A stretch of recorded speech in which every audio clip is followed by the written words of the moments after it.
मामलों में आज सुनवाई होगी। मऊ कोर्ट में 2 मामलों में सुनवाई होगी। मुख्तार अंसारी की सुनवाई जो है एमपीएमएलए कोर्ट में होनी है। वीडियो कॉन्फ्रेंसिंग के जरिए दोनों मामलों में सुनवाई होगी।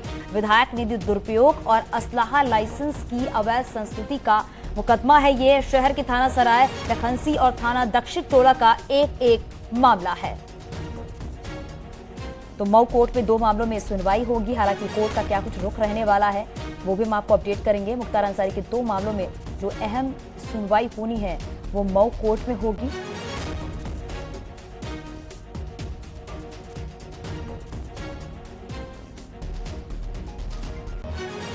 उत्तर प्रदेश की सियासत में बीजेपी से 24 में चुनावी मुकाबला करने के लिए अखिलेश यादव अभी से ही तैयारी में जुट गए हैं।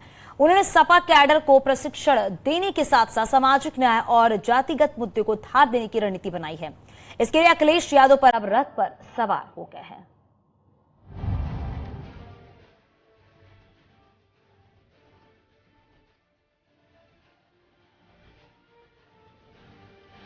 रथ पर सवार अखिलेश 24 के रण का नया समीकरण तैयार कर रहे हैं। मिशन 2024 का बिगुल फूंक रहे हैं और जातिगत जनगणना और सामाजिक न्याय के मुद्दे पर लोक जन जागरण यात्रा निकाल रहे हैं। हार का सिलसिला खत्म करने के लिए अखिलेश यादव ने लखीमपुर खीरी में कार्यकर्ताओं को बूथ प्रबंधन का मंत्र दिया और यहीं से यूथ और बूथ को मजबूत करने का अभियान छेड़ दिया, जिसके जरिए अब समाजवादी पार्टी के अध्यक्ष रथ पर सवार होकर जनता के बीच जाएंगे और उनका मुद्दा उठाएंगे। मैं समझता हूं कि 8 और 9 महीने बाद जो चुनाव होने जा रहा है 24 का, उसके लिए आप आज ही से तैयार हो गए होंगे। हालांकि ये फैसला हम लोगों का राष्ट्रीय कार्यकारिणी राष्ट्रीय सम्मेलन का था, राष्ट्रीय कार्यकारिणी का। लगता है हमारे किसी न किसी वक्ता ने ये बात रखी होगी कि कहां कमी रह गई हमारी, कहां पर हम लोगों से चूक हो गई। और जब यहां से भाषण चल रहे होंगे तो जो जागरूक कार्यकर्ता है वो सोचता है और मन में ही ये विचार करता है कि हाँ, ये शायद कमी रह गई थी। जिन चुनावों में हार मिली उस पर प्रशिक्षण शिविर में मंथन हुआ है और जहां चूक हुई उसे दुरुस्त करने का प्लान तैयार हुआ। यानी अखिलेश यादव इस बार यूपी में बीजेपी के विजयी रथ को रोकने के लिए पूरी तरह तैयार हैं और नेताओं कार्यकर्ताओं के बीच मेल मिलाप में भी जुट गए हैं। सपाइयों को अखिलेश यादव की ट्रेनिंग, चुनाव प्रचार अभियान को तेज करना, यूथ और बूथ को मजबूत करना, जातिगत जनगणना के मुद्दे को उठाना, हर वर्ग के मतदाताओं को साथ लाना। अखिलेश यादव की नजर दलित और ओबीसी के साथ ही तमाम वर्ग के मतदाताओं पर भी है, जिसके जरिए लोकसभा चुनाव में 2019 के परिणाम को 2024 में और बेहतर किया जा सके। इसी के लिए वो लखीमपुर खीरी के बाद 9 और 10 जून को नैमिषारण्य में प्रशिक्षण शिविर का आयोजन करने वाले हैं, जिसमें अखिलेश यादव सहित तमाम वरिष्ठ नेता मौजूद रहेंगे। और इस तरह अखिलेश हर जिले में जाकर मिशन 2024 के लिए माहौल तैयार करेंगे। सर, एक जाति समीकरण की आप बात कर रहे हैं, बिहार में उसको कोर्ट ने मना कर दिया। अरे ये कोर्ट नहीं, ये जब जनता चाहेगी तो मुझे उम्मीद है कि होगा जाति जनगणना। समाजवादी पार्टी आरक्षण के इर्द गिर्द 2024 का चुनावी एजेंडा सेट करना चाहती है, जिसके लिए अखिलेश यादव ने जातिगत जनगणना और सामाजिक न्याय के रास्ते पर आगे बढ़ने का फैसला किया है। ऐसे में सपा अब जातिगत जनगणना की मांग को धार देकर ओबीसी की राजनीति को दोबारा से खड़ी करना चाहती है, ताकि बीजेपी के हिंदुत्व कार्ड का सामना किया जा सके। लखीमपुर खीरी से मनोज शर्मा के साथ न्यूज़ 18 के लिए अलाउद्दीन की रिपोर्ट।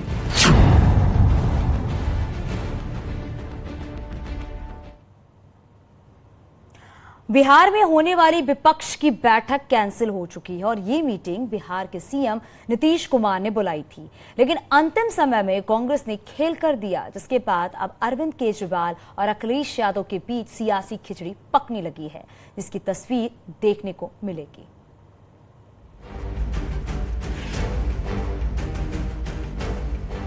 विपक्षी एकता की सियासी नाव 24 के चुनावी समुद्र में उतरने से पहले ही हिचकोले खा रही है, डूबती जा रही है।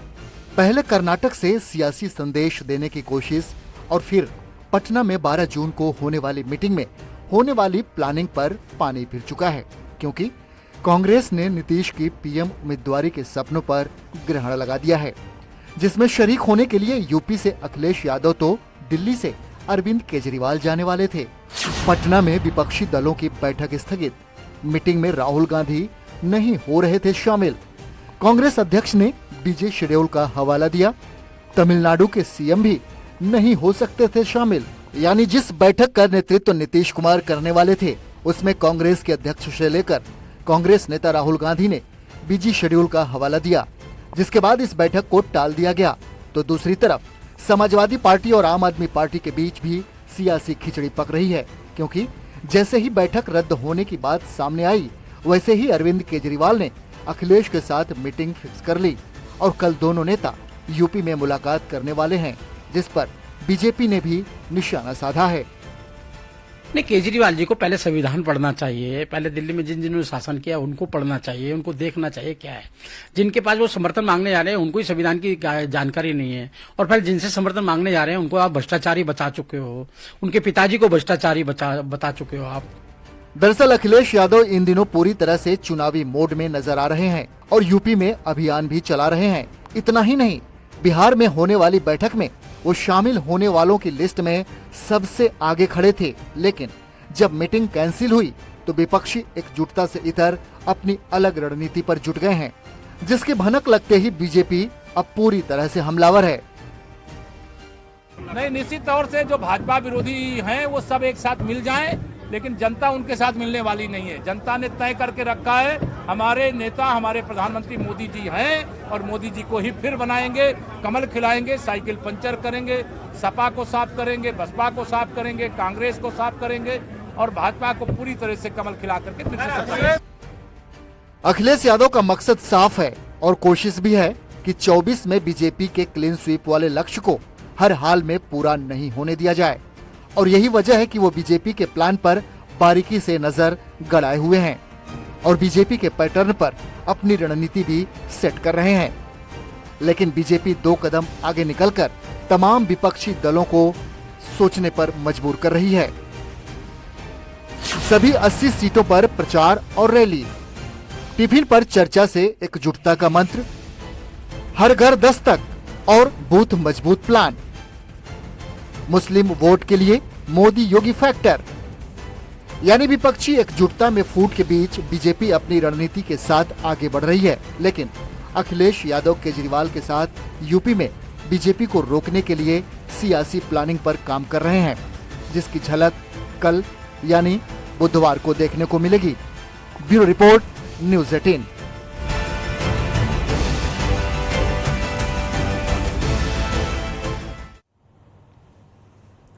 उत्तर प्रदेश की योगी आदित्यनाथ सरकार की कैबिनेट ने नई तबादला नीति को मंजूरी दे दी है और नई ट्रांसफर पॉलिसी से राज्य कर्मचारियों के तबादले में आसानी होगी। 30 जून तक विभाग अपने स्तर पर तबादले कर सकेंगे। सीजन के बाद ट्रांसफर हुआ क और ख श्रेणी 2 की फाइल सीएम तक जाएगी। सीएम ऑफिस से मंजूरी के बाद ही तबादले होंगे, यानी माना यह जा रहा है राज्य कर्मचारी के तबादले अब ज्यादा परेशानी नहीं होगी।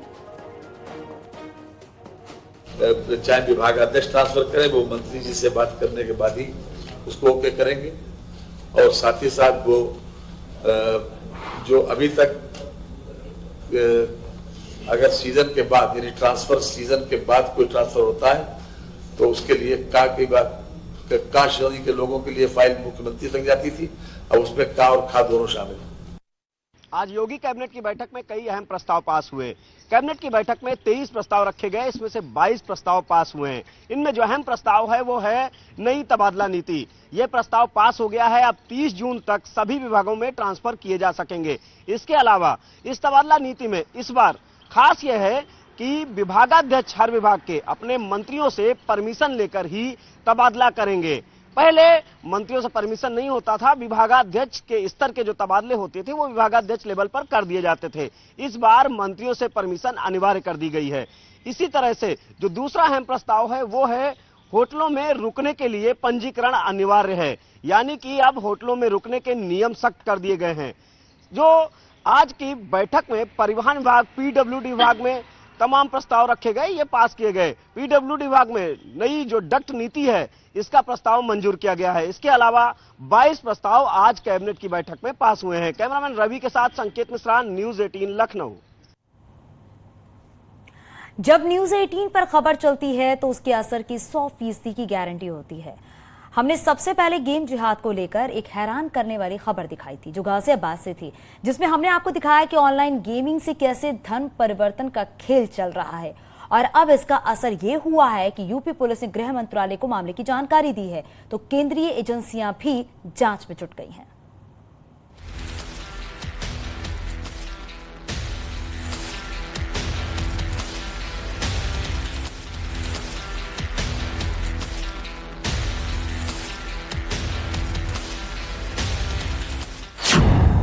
सीमा पार से ऑनलाइन जिहाद की साजिश का पर्दाफाश।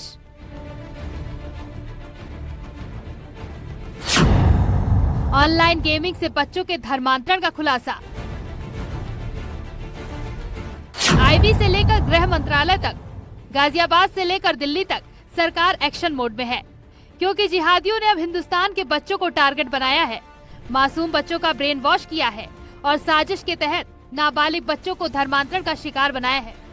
पहले इश्क के जाल में हिंदू बेटियों से फरेब और अब उन बच्चों को टारगेट जिन्हें ये तक नहीं पता कि ये जिहाद क्या है।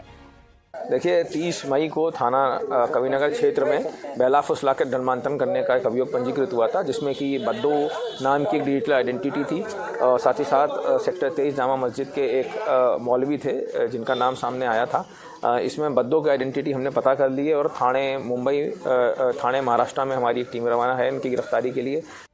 गाजियाबाद की पुलिस ने धर्मांतरण करवाने वाले एक गिरोह का खुलासा करते हुए मस्जिद कमेटी के पूर्व सदस्य को गिरफ्तार किया है। इन लोगों ने धर्म परिवर्तन कराने के लिए ब्रेन वॉश का जो तरीका अपनाया वो न सिर्फ बेहद शातिर है बल्कि चौंकाने वाला और खतरनाक है। पुलिस अब ये जानने की कोशिश कर रही है कि धर्मांतरण गिरोह में कौन कौन लोग शामिल हैं। अब तक कितनों को अपना शिकार बना चुके हैं। गेम जिहाद के लिए फंडिंग कहां से होती है, मासूम को शिकार बनाने के पीछे मकसद क्या है, ये वो सवाल है जिसकी जांच के लिए केंद्रीय एजेंसियां भी जुट गई हैं।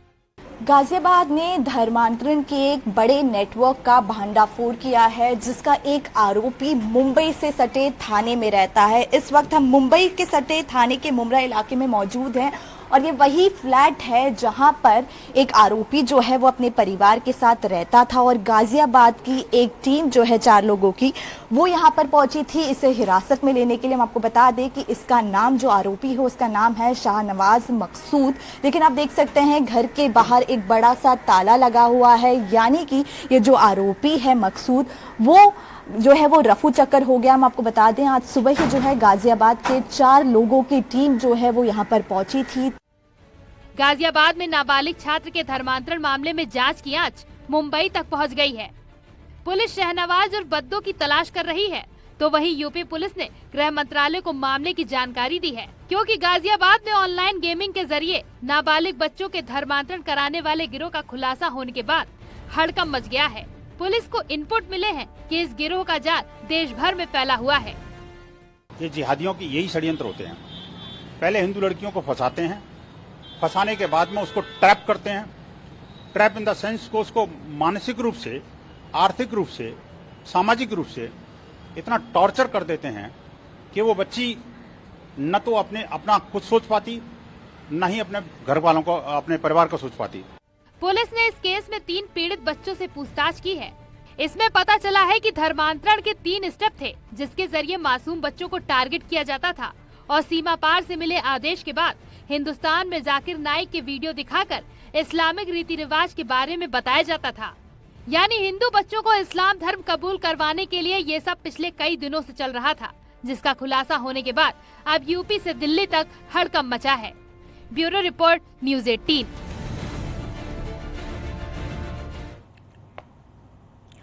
खबर प्रतापगढ़ से, जहां मेडिकल कॉलेज में जमकर हंगामा हुआ है। मेडिकल कॉलेज के डॉक्टर से अभद्रता और गाली गलौज का मामला सामने आया है। अधिवक्ता पर अभद्रता करने का आरोप लगा है। अभद्रता से नाराज डॉक्टरों से मेडिकल सेवाओं को कुछ देर के लिए ठप कर दी गई है। सूचना पर पहुंचे प्रिंसिपल और पुलिस के समझाने पर मेडिकल सेवाएं बहाल हो पाई हैं। मेडिकल कॉलेज के इमरजेंसी वार्ड में घंटों तक हंगामा चलता रहा।